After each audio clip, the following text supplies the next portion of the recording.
On a la chance d'avoir aujourd'hui avec nous le docteur Robert Patnaud. Pour ceux d'entre vous qui ont eu la chance de visiter le Zoo de Québec à l'époque, sachez que Bob Patnaud en a été le chef vétérinaire pendant plus de 30 ans.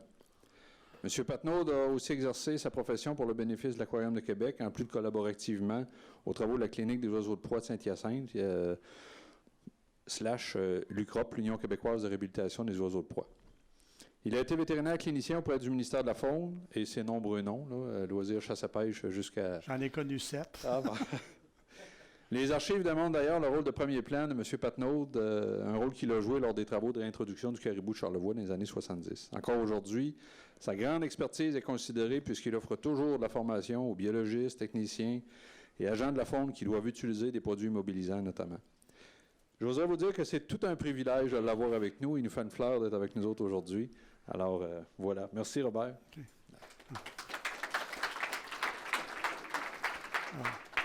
Merci beaucoup. C'est quasiment gênant après une introduction comme ça. Quand Jean-François m'a téléphoné et m'a parlé de ça, j'ai dit, hey, Colin, ça serait le fun. Mais je vais être bien honnête, plus j'y ai pensé, là, j'ai dit, hey boy, comment qu'on va aborder ce sujet-là? Alors aujourd'hui, je vais être bien simple, là, je vais vous parler des zoonoses. Je ne vais pas vous faire peur. Les zoonoses, c'est une réalité. Quand on connaît la réalité, qu'est-ce qui arrive avec cette réalité-là? Le risque ou le danger diminue beaucoup. Puis quand on est conscient du danger et des risques, qu'est-ce qu'on fait? On fait attention. Puis si on fait attention, notre danger de contamination diminue de beaucoup. Alors, dans le fond, tout ce que je veux faire aujourd'hui, c'est vous parler de quelques cas typiques que vous rencontrez dans vos travaux, dans qu'est-ce que vous faites comme trappeur, piégeur. Dans les zoonoses, là, c'est un monde, là, on peut en parler pendant des semaines. Alors, aujourd'hui, tout ce que j'ai voulu faire, c'est un genre de petit résumé pour vous dire que vous êtes probablement au courant de toutes les affaires que je vais vous parler aujourd'hui, mais juste vous sensibiliser. Puis au bout de la run, là, si je vous souhaite que vous reteniez une chose aujourd'hui, c'est quoi? C'est qu'avec une bonne méthode de travail, façon calculée et standardisée de travail, qu'est-ce qui arrive? On élimine quasiment tous les risques de transmission au niveau des zoonoses. Les problèmes arrivent quand, entre guillemets, il y a un terme anglais que j'adore, là, qui ne se traduit pas très bien en français, quand on est sloppy. Quand on ne fait pas attention, puis qu'on fait des affaires, qu'on coupe les coins, bien là, on se met à risque. Alors, si on fait attention, là, on diminue de beaucoup les risques. Alors, c'est quoi les zoonoses? C'est certaines maladies infectieuses qui peuvent se transmettre entre les animaux et les humains, sont soit causées par des bactéries, des virus, des champignons ou des parasites.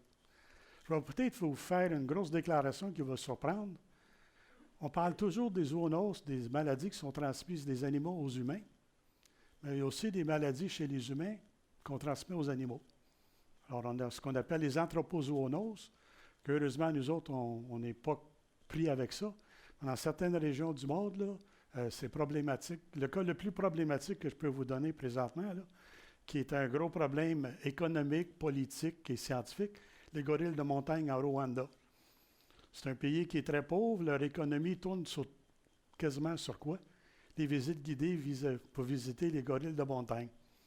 Sauf qu'il y a 3 ans, ils ont découvert qu'il y a un visiteur qui a déféqué. Niaiseux, il a juste déféqué. Mais il y avait de l'Escherichia coli, une bactérie que tout le monde traîne ici. Les gorilles de montagne n'ont jamais vu cette bactérie-là. Puis dans un troupeau, là, il y a eu de la mortalité juste à cause de la diarrhée. Alors, les rôles sont un peu inversés, alors tout change, puis la globalisation joue là-dedans aussi. Okay. Alors, première affaire qui peut nous causer des zoonoses, c'est des bactéries. Qu'est-ce qui est caractéristique des bactéries? Ils sont unicellulaires, structure très simple, puis ils se reproduisent par scissiparité. C'est un gros mot pour dire quoi? Ils se divisent. Une bactérie se divise en deux, les 2 bactéries se divisent en 2, puis ça continue comme ça. Ensuite, on peut avoir les virus. Alors, les virus caractéristiques, ils ont de l'ADN, soit de l'ARN, ils ont de l'ADN, et ils ne peuvent se reproduire qu'en parasitant une cellule. Ça, tout le monde connaît ça. Oups. Ça, c'est le bouchon d'une bouteille Corona. Ça, c'est l'image typique du coronavirus, le COR19, là, qui fait les manchettes partout. Présentement, est-ce que ça va devenir déclaré comme une zoonose? On ne le sait pas. Pourquoi? Parce que le cas 1, le cas déclencheur de la maladie, on ne l'a pas trouvé encore. Il y a des hypothèses qui sont probablement plausibles. Ça vient probablement d'un marché à Wuhan où eux autres, les Chinois, sont très forts sur des marchés d'animaux vivants, capturent des animaux de la faune, sont encore vivants dans des cages, puis le monde passe dans le marché, puis ils choisissent un animal, puis ils partent avec vivant. Alors, ça peut être là qu'est arrivée la contamination, mais le cas zéro n'a pas été déterminé encore. Okay? Les champignons, une autre classification. Puis, qu'est-ce qui est intéressant pour nous autres, c'est qu'ils sont là comme zoonotes. C'est un groupe taxonomique qui est très, très grand. OK, encore. Puis, qu'est-ce qui est intéressant? Il y a plus de 100 000 espèces connues de champignons. Heureusement, là-dedans, moins de 0,5 % sont connus pathogènes.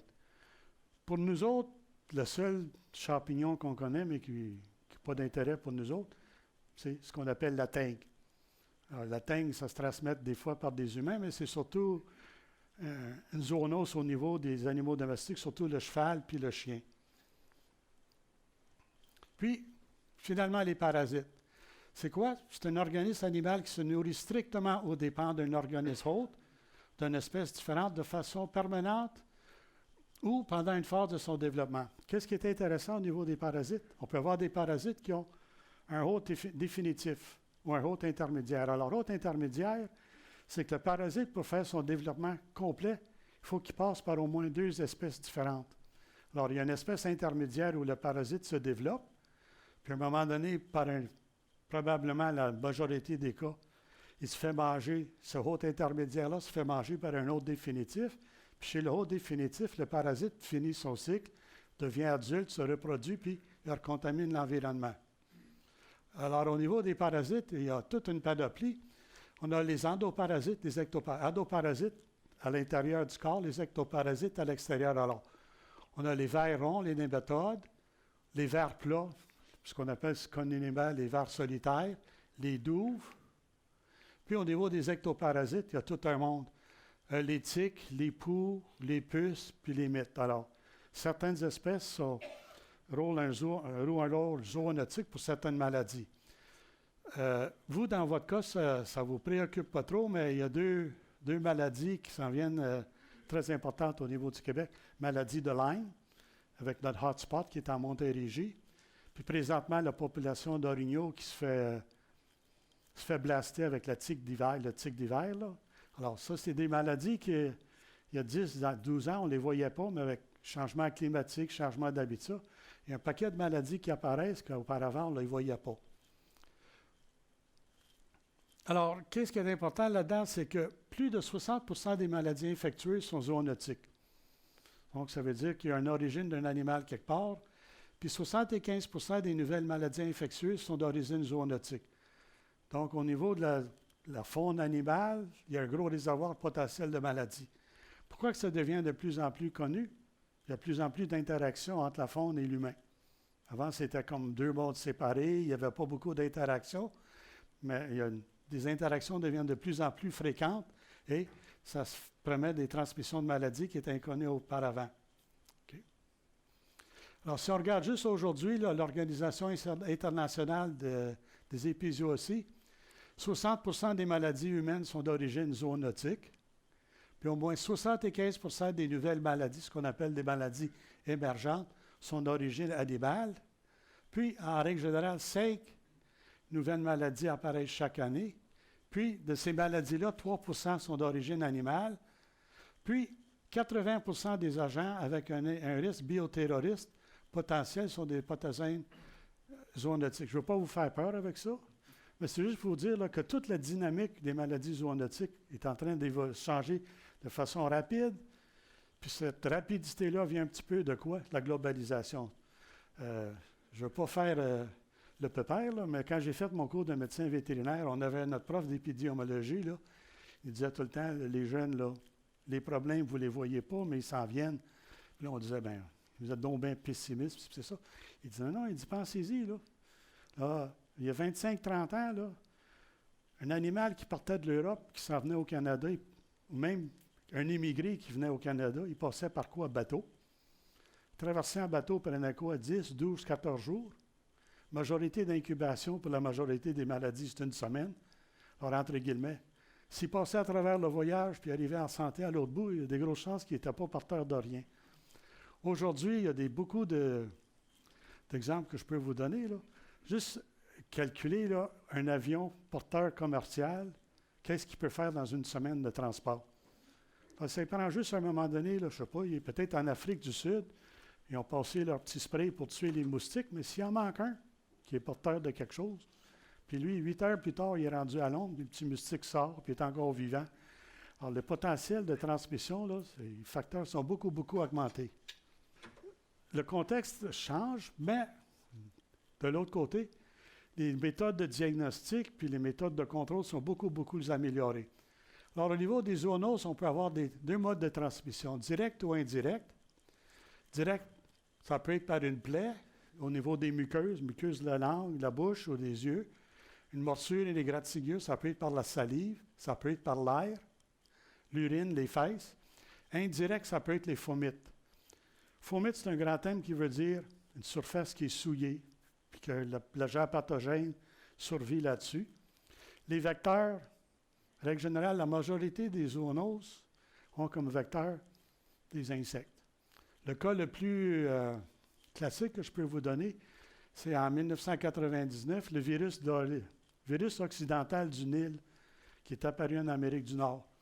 Même aujourd'hui, là, 20 ans plus tard, on ne sait pas comment il est apparu. Il est arrivé à New York, pur hasard. Seule affaire qu'on sait, c'est qu'il y a 2 plaques tournantes pour l'entrée des affaires animales illégales aux États-Unis, New York et Miami. Alors, l'hypothèse, c'est qu'il y a un vecteur qui transportait le virus qui est arrivé à New York, s'établit là. Et puis, c'est un virus qui, à son arrivée, était dévastateur pour tout ce qui était corvidé. Alors, dans la ville de New York, là, les corneilles, les gets bleus, tout ce qui était corvidé, ça tombait comme des mouches. Ça a été un gros débat politique aux États-Unis parce que la pathologiste aux zoo du Bronx, Tracy McNamara, elle a dit c'est un nouveau virus, puis faites attention. Puis évidemment, le gouvernement américain a dit non, vous faites peur, puis c'est ça. Puis finalement, elle avait raison. Alors là, ça a été comme la panique, je suppose, en souvenir, là, du virus occidental. On allait tous mourir de ça. 22 ans plus tard, le virus du Nil est encore parmi nous. On n'entend même plus parler. Pourquoi? Un petit peu la crise médiatique puis la crise de santé publique s'est atténuée, puis on vit avec maintenant. OK? Alors, on va tomber dans qu'est-ce qui vous préoccupe ou vous intéresse, là. Première affaire, Tularemie, bactérie que vous connaissez. Qu'est-ce qui est caractéristique de cette petite bactérie-là, Francisella tularensis? À date, a été retrouvée sur 190 espèces de mammifères, 23 espèces d'oiseaux, puis 88 espèces d'invertébrés. Ce qui veut dire, peu importe où c'est qu'on est, il y a du Francisella quelque part dans l'environnement. Puis, c'est une bactérie qui est tuée rapidement par la chaleur et la désinfection, mais peut survivre des semaines, des mois dans un environnement humide. Alors, au Canada, on a le type A, le type A qui n'existe pas au Canada, puis que lui, c'est 70% des cas humains aux États-Unis. Nous autres, on vit avec le type B qui est moins virulent, mais qui a une incidence marquée avec la saison de piégeage, manipulation des carcasses.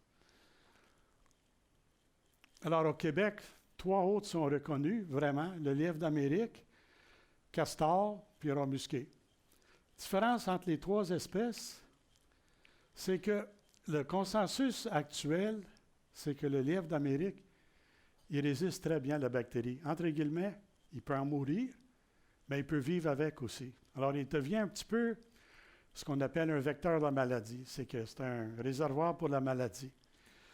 Qu'est-ce qui est important pour nous autres aussi, c'est de remarquer, c'est qu'il y a un rôle important avec des vecteurs arthropodes.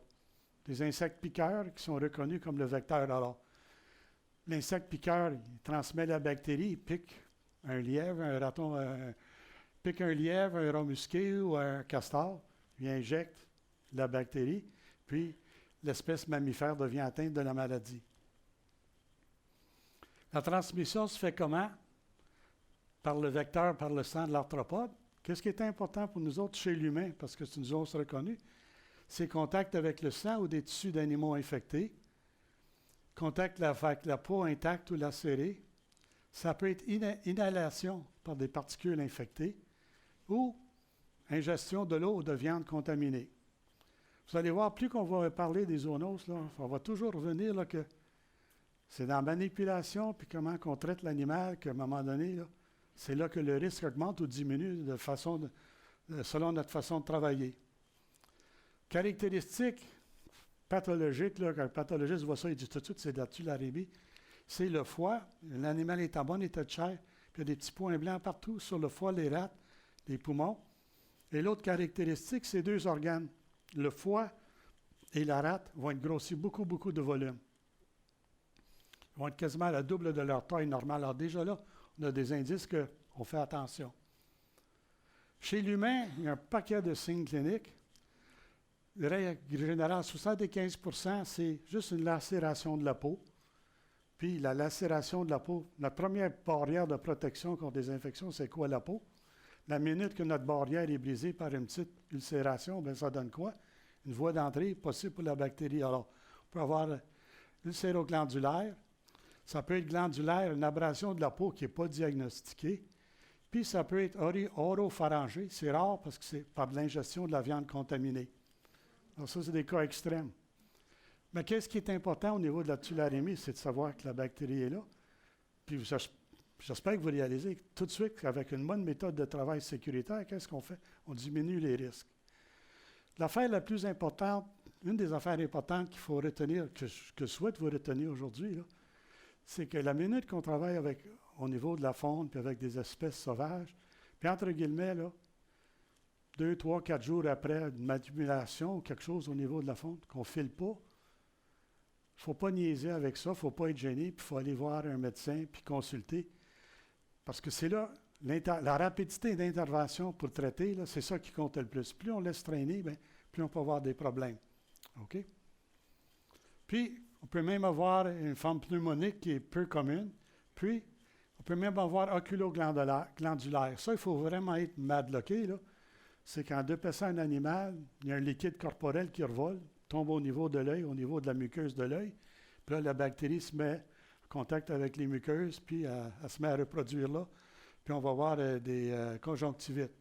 Puis ça peut être même un type de septicémie. La bactérie prend la circulation sanguine, ça va partout dans l'organisme, puis cause des lésions organiques dans tout le système. Mais ça, c'est très, très rare. Alors, regardez, là, je ne veux pas vous faire peur, là, mais ça, c'est dans les dictionnaires médicaux, dans les vadémécum, pour avoir un paquet de symptômes, des frissons, des irritations oculaires, conjonctivites, la fièvre, des céphalées, raideur articulaire, douleur musculaire, rougeur des ulcères cutanés, des essoufflements, des sueurs, une perte de poids. Rendu là, ça peut être quasiment n'importe quoi. Qu'est-ce qui est le facteur déclencheur? C'est de savoir, j'ai manipulé un animal qui possiblement peut être porteur de la tularemie. Alors, comment est-ce qu'on fait le contrôle? Bien, éliminer l'agent, c'est impossible, il y en a partout. Alors, c'est surtout l'éducation des utilisateurs. Et puis, surtout au niveau des chasseurs et des piégeurs, pourquoi? Le gros réservoir de cette maladie-là, c'est quoi? Le lièvre, le castor, puis le drap musqué. Puis, si on regarde historiquement au niveau de la santé publique au Québec, les cas ou l'incidence des cas de tularemie rapportés sont quasiment en proportion directe avec les captures de ces 3 espèces-là, surtout le lièvre. Alors, quand il y a une grosse abondance de lièvres, c'est officiel, il y a plus de manipulation, il y a plus de gens qui manipulent, les cas de lièvre, les cas de tularemie augmentent. Puis, c'est une maladie qui se traite bien avec un diagnostic rapide. Règle générale, la majorité des zoonoses se traitent bien, mais comme n'importe quelle maladie, qu'est-ce qui est important? Là? C'est le diagnostic rapide. Alors, entre guillemets, on ne laisse pas traîner. OK? Là, quand Jean-François puis Pierre-Yves vont parler des maladies, je vous ai mis la giardiose. Médicalement, ce n'est pas une zoonose. Mais tout le monde qui travaille sur le terrain, qui travaille dans des milieux humides, sa petite bébite-là, là, elle est partout pareil. Alors, qu'est-ce qui est caractéristique de la giardiose? C'est un protozoaire. Donc, ça veut dire quoi? C'est un animal unicellulaire. Ça, c'est le protozoaire unicellulaire que lui, il vit dans le milieu. Et transmission se fait quoi? Dans l'eau. Alors, n'importe qui travaille dans un milieu aquatique, il y a des possibilités d'avoir de la giardiose. En anglais, on appelle la giardiose beaver fever.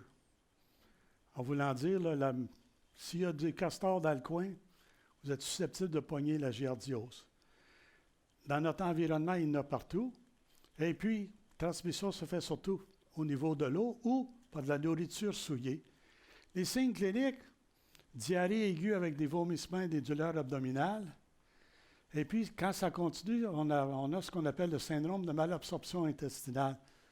Dans le fond, tout ce que ça veut dire, là, c'est que votre diarrhée est tellement forte et tellement prolongée que vous ne passez plus des selles, vous passez juste du mucus intestinal. Entre guillemets, là, vous êtes vidé. Alors, c'est une maladie là, qui est là, mais ce qui est intéressant, là, la santé publique n'aime pas qu'on en parle de ça, là, mais c'est une maladie qu'on rencontre souvent dans les CPE. Pourquoi? Les enfants, avec leur hygiène, entre guillemets, ils se mettent les doigts un peu partout.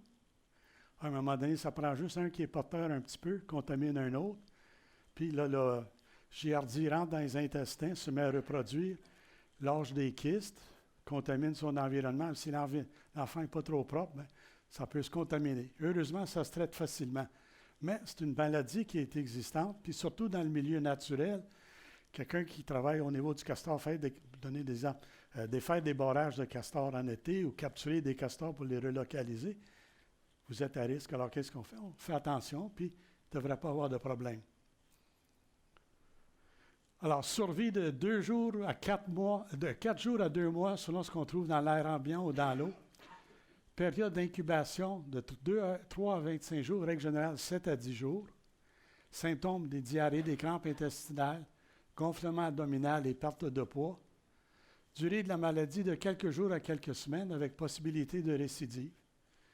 Alors là, si vous avez le CDC, là, le cas classique, là, c'est un parasite là, qui est intéressant là, pour ceux qui aiment les affaires de reproduction. C'est un parasite qui reproduit de façon sexuée et asexuée. Il a le meilleur des deux mondes. Alors lui, dans les intestins, il produit des kystes. Les kystes sont lâchés dans les fesses. Puis là, ils sont dans l'environnement, soit dans l'eau de la nourriture qui est souillée. Le hôte définitif ingère le kyste. Le kyste rentre dans les intestins, puis se reproduit, puis le cycle continue. Alors, qu'est-ce qui est important, c'est d'être capable de couper le cycle. Alors, faire attention au niveau de l'eau souillée et de la nourriture. Là, le mot magique, comment je vous dirais ça? Il y a tellement de mythes, puis de légendes, puis je ne sais pas trop comment les dire au niveau de ce petit parasite-là, la trichinellose. Mais je vais essayer de, comment je vous dire, là, vous mettre au clair là-dedans, là, j'espère. Alors, si vous voulez, là, c'est une maladie parasitaire, un hématode, c'est un ver rond. L'infection chez l'humain se fait comment? Par consommation de viande crue ou insuffisamment cuite. Quand on dit viande crue, le problème qu'on rencontre dans beaucoup, surtout nous autres, les peuples inuits, c'est des gros amateurs de viande crue. Alors, traditionnellement, ils s'exposent beaucoup à la maladie. Puis, c'est un parasite qui est naturel chez des carnivores sauvages. Alors, c'est un parasite qui a été retrouvé, le cheval, le rat, le castor, les ours, l'opossum, les morses, les baleines, les oiseaux charognards. Puis, la majorité des mammifères sont susceptibles. Puis, c'est un parasite qui est cosmopolite. Il y en a partout dans le monde. Il y a 8 espèces qui ont été divisées en 6 génotypes. Alors, c'est un parasite là, qui est très bien connu, très bien étudié. Ça, je vous donner une distribution de la trichinellose ou la trichinose dans le monde. Alors, vous avez les différents génotypes. Qu'est-ce qui est important pour nous autres? Là? Toute la zone jaunâtre, là, c'est ce qu'on appelle le Trichinospiralis nativa. Le nativa, donc, c'est l'espèce holarctique. Donc, on rencontre partout dans les régions arctiques du monde. C'est un parasite qui est partout. On l'a même en Australie. Puis même ici en Afrique, là, il y a un génotype qui s'appelle le Zimbabwean, qui est au Zimbabwe. Puis le hôte intermédiaire dans ce pays-là, c'est le crocodile africain. C'est pour dire que c'est un parasite. Si vous parlez de la trichinose à un parasitologiste, alors ça, c'est le parasite parfait. Il est partout dans le monde. Plusieurs sérotypes, donc il s'est adapté partout. Qu'est-ce qui est important pour nous autres, pour le nativa dans les régions holarctiques, c'est que le parasite résiste au froid, à la congélation. Ça, c'est l'affaire la plus importante à retenir pour moi, pour vous, là, aujourd'hui, là. C'est que nous autres, la sous-espèce qu'on a, la Trichinella, les larves inquistées dans la viande résistent à la congélation. On va voir plus tard, on va vous expliquer un petit peu les conséquences ou les aboutissements de ça. OK? Alors, le nativa qu'on a au Québec, c'est l'agent causal de la Trichinella sylvatique. Puis, comme je vous ai dit, la larve dans le muscle résiste à la congélation pendant plusieurs années. Alors, au Québec, c'est un parasite qui a retrouvé, regardez, là, l'ours noir, l'ours blanc, le coyote, le loup gris, le lynx, le renard roux, martre d'Amérique, raton laveur, morse. Il y a quasiment tous les mammifères sont susceptibles. Et si on veut aller encore plus loin que ça, dans la taxonomie des parasites, la trichine est le seul parasite où l'homme peut être l'hôte définitif, peut être en même temps le hôte intermédiaire. Ça, c'est une colle, là. Hôte intermédiaire, pourquoi? Un humain se ferait bouffer par un autre humain. Cas de cannibalisme, il y a des cas de rapportés de ça, là. Ça pourrait arriver qu'un humain croque un morceau de muscle d'un autre humain qui est infesté avec la larve et puis qui peut être le hôte définitif. Il y a toujours des épisodes, puis, si vous voulez, en juin, ça c'est tous des cas au Québec. En juin 2007, dégustation de viande douce.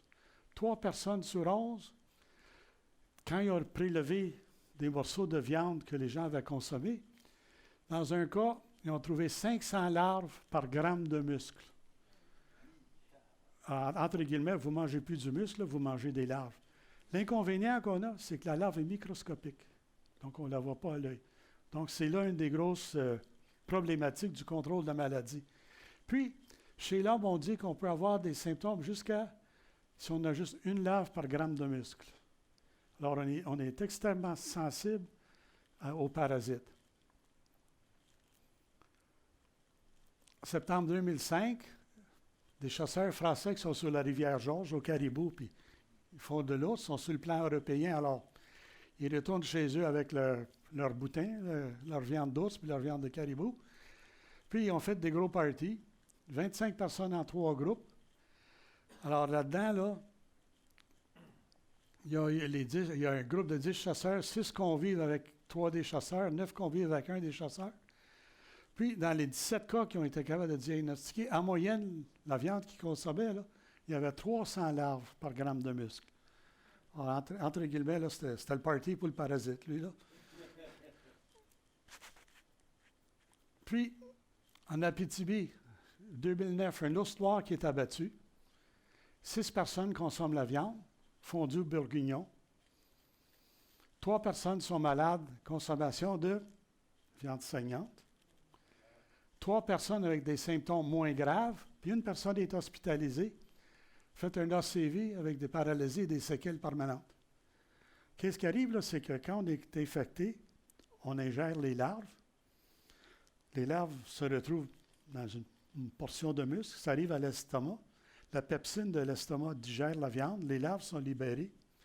Les larves se mettent à maturer, mâles et femelles les reproduisent, ils pondent des œufs. Et puis là, les œufs, ils prennent la circulation. Règle générale, ils vont migrer par la circulation, puis ils vont aller se loger dans des tissus musculaires. Mais des fois, on peut avoir des petites larves mal commandes qui décident, là, moi, je m'en vais ailleurs. Alors, dans le cas de notre monsieur avec la personne avec l'ACV, c'est que la larve, au lieu de s'enquister directement dans un muscle, a pris la circulation pour monter au cerveau. Puis au niveau du cerveau, a rupturé probablement une artère, causé un ACV. Alors, c'est un parasite qui peut avoir des gros dommages, mais on peut le contrôler facilement. Okay. Dernièrement, à Montérégie, barbecue familial, viande d'ours servie en brochette, des symptômes digestifs, fièvre, des douleurs musculaires, puis l'édème du visage. C'est bizarre, mais comme parasite, là, quand il y a une infection chez l'humain, il y a 2 signes qui ne sont pas pathognomoniques, mais qu'on voit souvent. Il y a de l'édème du visage, surtout au niveau des paupières. Il y a beaucoup d'édème au niveau des paupières. Ils font une conjonctivite très hémorragique. Puis au niveau des ongles, on a des petites hémorragies en ligne.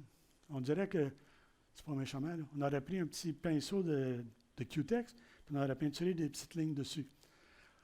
quand on est rendu là, ben, on a déjà beaucoup de symptômes digestifs. Là, on a des douleurs puis des crampes, mais on est pris avec. Juste pour finir la trichonellose, je vais y revenir tantôt là, dans les contrôles. Qu'est-ce qui est important de réaliser, c'est quoi? C'est que la larve résiste au froid, ce qui veut dire quoi? On s'organise pour manger notre viande cuite.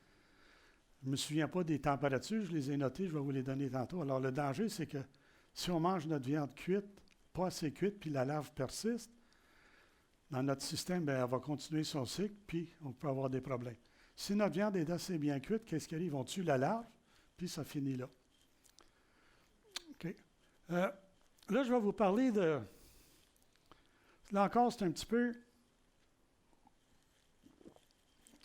comment je vous dirais ça, à côté de la traque.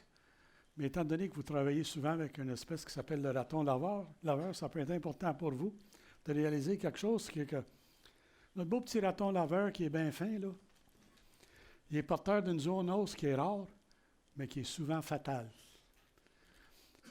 Alors, qu'est-ce qui arrive dans ce cas de cette zoonose-là qui est causée par le B. lascaris? C'est qu'on a des problèmes, des symptômes neurologiques, système nerveux, ophtalmique au niveau des yeux, puis au niveau des viscères. Alors, ça devient important pour nous autres. Pourquoi? Parce que le raton laveur, il est rendu dans beaucoup de localités, entre guillemets, une espèce péridomestique. Le raton laveur vit avec nous autres, puis nous autres, on vit avec le raton laveur.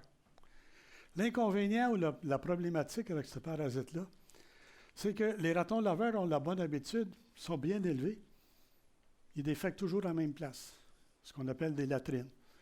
Mais les latrines, ça veut dire quoi? Matière fécale, très concentrée.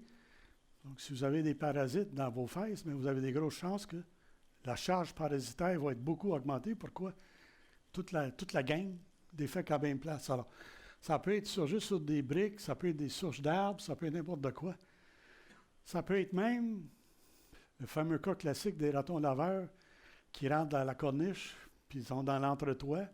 Puis là, ils ont leur portée, puis ça va bien, mais à un moment donné, ça devient très contaminé comme environnement. Alors, ce petit parasite-là, qu'est-ce qui est important, là? C'est que c'est un parasite que, côté prolifique comme reproduction, là, lui, il est dur à battre. La femelle peut passer des millions d'œufs facilement par jour. Alors, la production, là, quand ils sont contaminés, là, ils contaminent l'environnement, c'est pas long. Le développement des œufs, ça se fait dans 2-3 semaines. Les œufs sont résistants à la majorité des conditions climatiques. Puis, survit pendant des années si on a des bonnes conditions d'humidité. Alors là encore, un parasite, là, les œufs qui sont infectieux peuvent persister longtemps dans l'environnement. Okay. Là, je vais vous parler de quelque chose qui est... ça, c'est ce qu'on appelle une émergente. C'est c'est pas un nouveau parasite, c'est un parasite qui commence à devient de plus en plus commun parce qu'on commence à en avoir de plus en plus au niveau du Québec. Alors, l'Echinococcus, c'est quoi? C'est un parasite avec les œufs qui sont dans les fesses des chiens sauvages et du chien domestique. Les cycles se complètent lorsque les œufs sont ingérés par un herbivore sauvage ou accidentellement par un humain. Au Canada, on a 2 espèces. Le Echinococcus multilocularis, qui forme ce qu'on appelle des kystes alvéolaires au niveau des poumons, et le Echinococcus canadensis cystique, qui cause des kystes au niveau du foie. Jusqu'à là, c'est pas si pire. Puis, qu'est-ce qui est important pour nous autres? C'est que les œufs excrétés peuvent persister dans le pelage des canidés sauvages et le chien. Donc, tout de suite, ça devrait vous allumer une petite lumière pour dire « Oups! Si je travaille avec des canidés sauvages, je suis mieux de faire attention de ne pas me contaminer avec des œufs qui peuvent être dans le pelage, autour de l'anus ou autour de la base de la queue. » Puis, c'est la méthode de contamination fréquente chez l'homme. Puis, ça va former des kystes hydatiques. Puis, règle générale, ne cause pas de problème, douleur localisée. Le gros problème de ce parasite-là, c'est que quand il se développe chez l'humain, il va former des kystes. Règle générale, c'est soit au foie ou au poumon. Pas si pire. Le danger, là, c'est qu'avec le temps, le kyste se développe, mature, à l'intérieur du kyste, le parasite continue sa reproduction. Puis à un moment donné, physiquement, ou on ne sait pas trop, des fois le kyste peut rupturer. Puis là, s'il rupture, le gros danger de ça, c'est quoi? C'est un choc anaphylactique. C'est comme une grosse réaction allergique parce que votre organisme est attaqué par une substance qu'il ne connaît pas. Donc, c'est une grosse réaction antigène-anticorps qui s'enchaîne, puis ça peut être jusqu'à mortel. Alors, juste pour vous dire, là, c'est que ça, c'est nouveau, là, parce que le dernier rapport qui est sorti, là, c'est en 2020, qui vient juste de sortir, c'est l'échinococcose chez les canidés sauvages au Québec, un premier portrait épidémiologique. C'est la première étude vraiment qu'on a caractéristique de l'échinococcose au Canada cette année.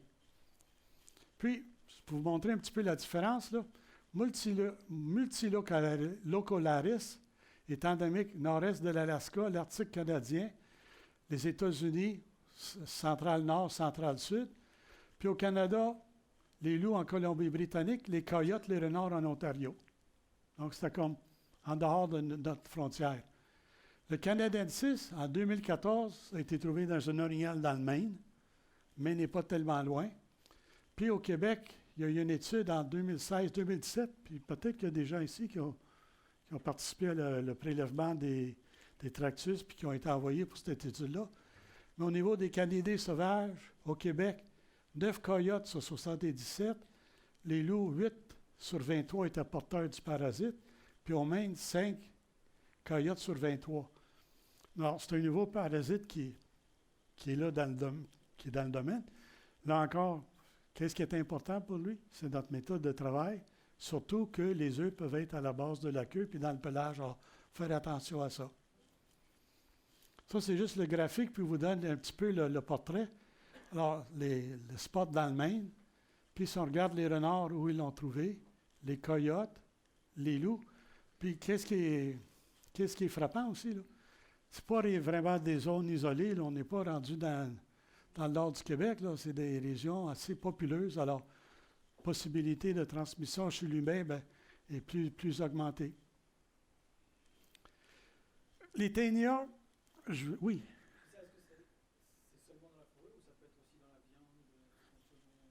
C'est les œufs qui sont excrétés dans la fourrure, par l'anus, puis qui sont comme collés dans la fourrure, ou ça peut être dans la manipulation du tractus intestinal, puis vous ramassez des œufs qui sont libres dans le tractus intestinal.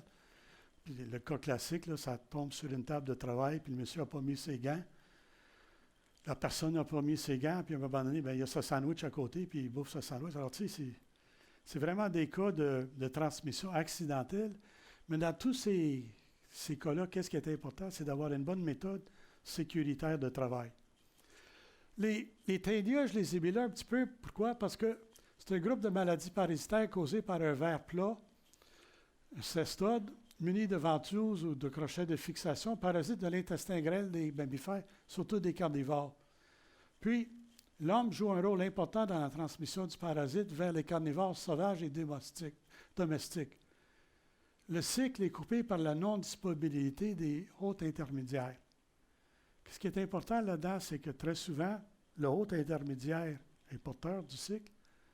Alors, si on a des espèces qui peuvent être porteurs de hôtes intermédiaires, puis au niveau des viscères, on ne fait pas attention de comment on les élimine ou comment on en dispose, on peut devenir un vecteur pour transmettre la maladie à surtout le chien domestique. OK? Alors là, c'est un tableau classique, mais juste une coupe de vous montrer un petit peu, là. Regardez, lièvre d'Amérique, écureuil rebusqué, Taenia pisciformis, le parasite adulte. Son stade intermédiaire chez ces espèces-là, il y en a un paquet. Tout ce qui est lagomorphe et rongeur. Puis, l'autre définitif, c'est quoi? Les canidés sauvages, canidés domestiques, donc le chien domestique. Un autre ici, Taenia cerealis, canidés sauvages et domestiques. Carnivores sauvages et domestiques. Canidés sauvages et domestiques, entre autres le renard. Alors, beaucoup de ces vers-plats qui ont un stade intermédiaire, soit certains c'est des ruminants, certains des lagomorphes, certains des rongeurs. Au niveau des viscères, si on ne fait pas attention, puis entre guillemets, on pitche ça n'importe où, puis un canidé sauvage ou notre chien du voisin ou notre chien se met à manger ces viscères-là, on peut le contaminer, puis lui, les œufs vont développer, ils vont devenir des adultes, des vers plats. Ça se traite bien, mais c'est juste un cycle qu'on essaie d'éviter. La gale, tout le monde connaît un petit peu la gale. Alors, nous autres, la gale sarcoptique, c'est une maladie qui est très contagieuse au niveau des canidés sauvages. La mythe, le Sarcoptes scabiei, creuse les peaux des œufs dans la peau. Ça cause une irritation cutanée intense, formation de croûte, voire perte de poils au niveau de la face, l'oreille, des pattes et de la queue. Puis, qu'est-ce qui est malheureux, c'est que très souvent, la gale est là. Qu'est-ce qui complique le portrait de la gale? C'est que l'animal est tellement affaibli par la gale que des infections bactériennes vont embarquer par-dessus, puis finalement, c'est probablement des bactéries qui vont tuer l'animal, puis lui, il devient quoi? Il devient déshydraté, il mange moins, alors à un moment donné, il affaiblit, puis il dépérit. Alors, c'est un petit peu le cas classique là, d'un cas de gale. Là. On le voit au niveau de la face, des oreilles, les pattes, puis le bas de la queue. Mais si vous regardez sur Internet ou n'importe où, là, il y a des portraits, là, puis on se dit, Colin, es-tu encore vivant? C'est encore surprenant de voir ça. Okay.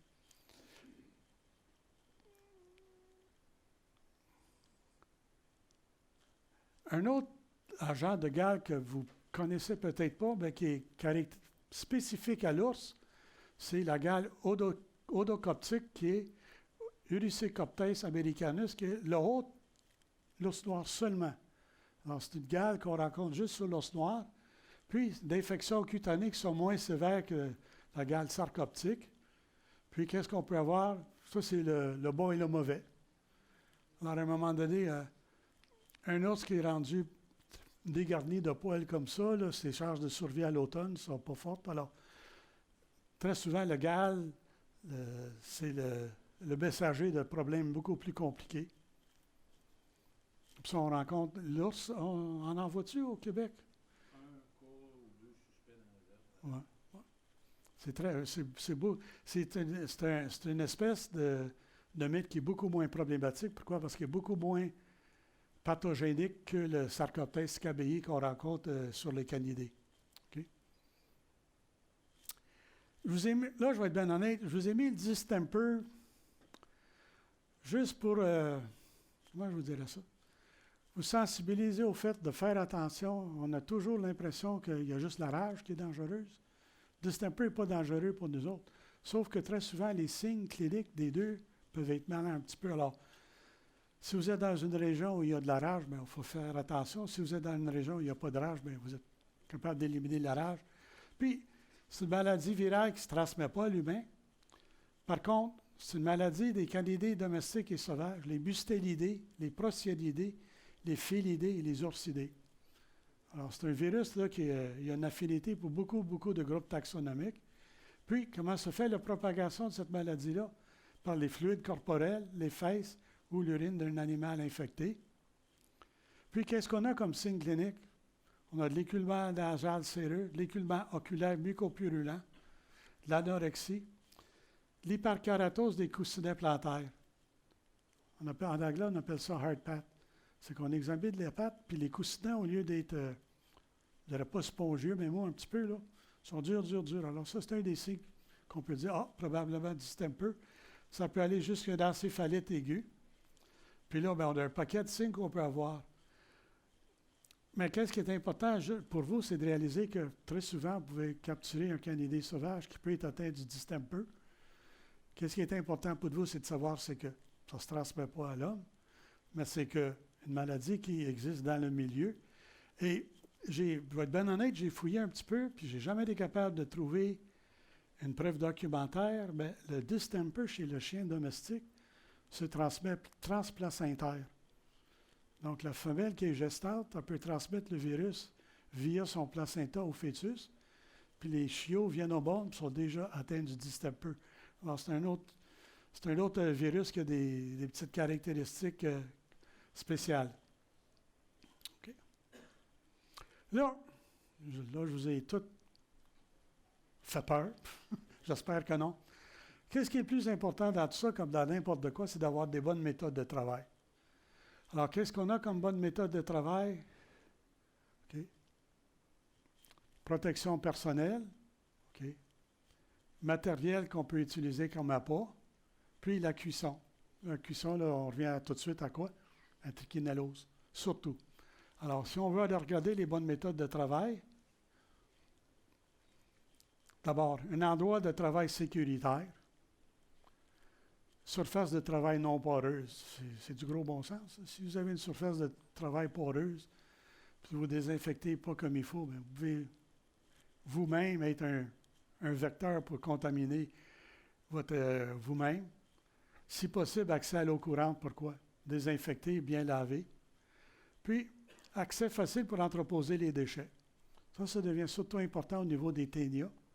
C'est qu'entre guillemets, si on les pitch au fond de la cour, puis il y a des canidés sauvages qui passent, bien, on peut les contaminer. Ils n'en mourront pas, mais on permet le cycle de continuer. Puis, avoir un protocole établi pour désinfection au niveau des surfaces des outils. C'est juste d'avoir un programme de travail bien établi. Puis, protection personnelle, tenue vestimentaire adéquate. Moi, je dis tout le temps, là, quand je donne ça, surtout à des étudiants, là, on ne fait pas ça en bikini ou en costume de bain. Là. On se protège, on est moins possible d'exposition de la peau. On veut se protéger.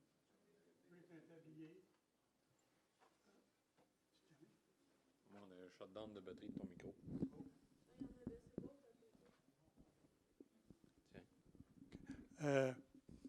Tablier, c'est rien de sorcier. Là. C'est des méthodes de protection de base, mais qui sont utiles.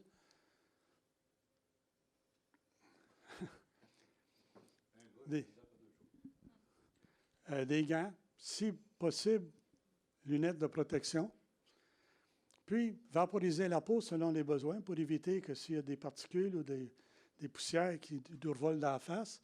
Puis, avoir un protocole établi pour la désinfection des surfaces des outils. Il y a un paquet de produits désinfectants sur le marché. Tout ce qui compte, c'est d'avoir un protocole établi, puis qu'on est rigide, on est structuré dans notre façon de travailler. OK, Jeff?